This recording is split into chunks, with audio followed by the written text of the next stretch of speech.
Hello students, today we will start our fourth chapter of geography agriculture. But आज हम अपनी 10th class में geography का chapter number 4 पढ़ेंगे, एग्रीकल्चर। ठीक है, एग्रीकल्चर जो है हमारी जो इंडिया है बेटा, वो एक एग्रीकल्चर कंट्री है, यानी इसमें कृषि बहुत ज़्यादा की जाती है। एग्रीकल्चर से क्या क्या जो हमारे बेनिफिट्स हैं वो है, और एग्रीकल्चर किस प्रकार से इकोनॉमी में अपना कंट्रीब्यूशन देती है। ठीक है, किस प्रकार की एग्रीकल्चर्स होती हैं, इसके बारे में आज हम इस चैप्टर में जानेंगे। ठीक है, तो मैंने सबसे पहले तो बता दिया, जो हमारी इंडिया है वो बेटा एक एग्रीकल्चर कंट्री है। यहाँ पर 60% लोग ऐसे हैं जो एग्रीकल्चर के ऊपर ही डिपेंड है। ठीक है, लेकिन जो हमारा मानसून है बेटा, वो जो है टाइम पे नहीं आता है।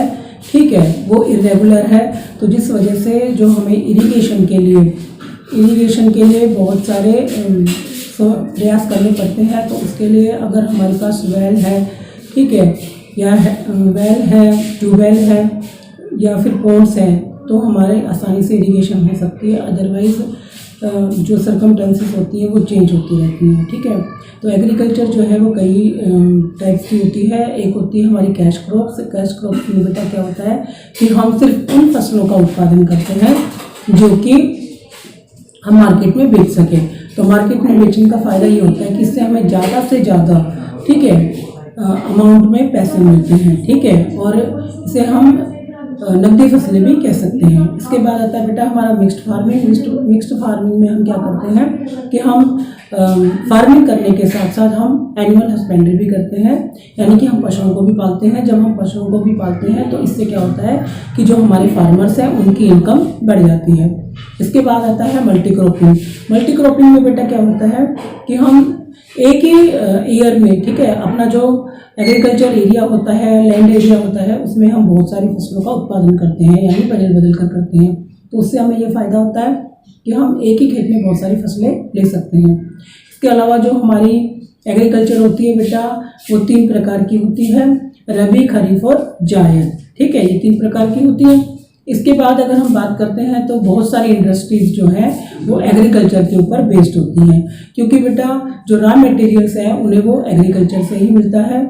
जैसे हमारे कॉटन्स मिल है, वो सारी की सारी किस पर बेस्ड है, कॉटन, जो कॉटन का प्रोडक्ट करते हैं उनके पास। ठीक है, या जो कॉटन को उगाते हैं, प्रोडक्शन करते हैं, उनके लिए। ठीक है, तो जो हमारी छोटी छोटी जो कंपनियां हैं जिनको हम स्मॉल स्केल इंडस्ट्रीज कहते हैं, ठीक है, वो क्या करती हैं, वो सारी की सारी इन्हीं पर बेस्ड होती हैं। जैसे हम अगर गन्ने से शुगर केन यानी गन्ने से चीनी बना रहे हैं, तो वो भी हम किस पे डिपेंड है, हम इसी के ऊपर डिपेंड है, यानी कि हम कृषि के ऊपर डिपेंड है, एग्रीकल्चर के ऊपर डिपेंड है। ठीक है, इसके बाद मैं बता दिया कि कॉटन, जो हमारी कॉटन की जो मिल्स होती हैं, सूती वस्त्रों की मिल, वो भी इसी पर डिपेंड होती है। बहुत सारे हमारे जो स्पाइसेस होते हैं, मसाले होते हैं, वो भी हमें एग्रीकल्चर से मिलते हैं। हम जो फर्नीचर बनाते हैं, ठीक है, तो ये बांस वगैरह भी हमें कहाँ से मिलता है, वहीं से मिलता है, यानी प्राथमिक जो हमारे प्राइमरी सेक्टर होते हैं वहीं से मिलता है। तो ये सारे के सारे एग्रीकल्चर में कवर हो जाते हैं। तो जो इंडस्ट्रीज़ हैं उनको भी फ़ायदा होता है। सबसे बड़ी बात ये होती है कि क्योंकि हमारे यहाँ पर जो 60% लोग हैं वो बेटा एग्रीकल्चर के ऊपर डिपेंड है, तो वो जो हमारी इकोनॉमी है उसमें फार्मिंग के द्वारा अपना कंट्रीब्यूशन देते हैं और हमारी जो जीडीपी है उसको बढ़ाने में योगदान देते हैं। तो जो हमारी गवर्नमेंट है वो उसके लिए बहुत सारी स्कीम लेके आती है।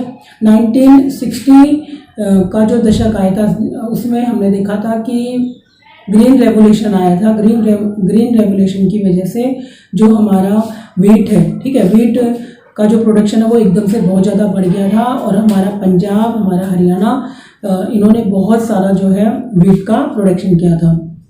ठीक है, जिसकी वजह से हम आत्मनिर्भर हो गए थे। तो हमारी गवर्नमेंट जो है अब बहुत सारे ऐसे फर्टिलाइजर्स और हाइब्रिड जो सीड्स हैं वो मैन्युफैक्चर करती है और वो फार्मर्स को देती है, ताकि वो ज़्यादा से ज़्यादा एग्रीकल्चर के द्वारा प्रॉफिट कमा सकें। और गवर्नमेंट जो है बेटा इसको एक निश्चित रेट के ऊपर खरीदती है, ताकि किसी भी जो फार्मर है उसको कोई नुकसान ना हो।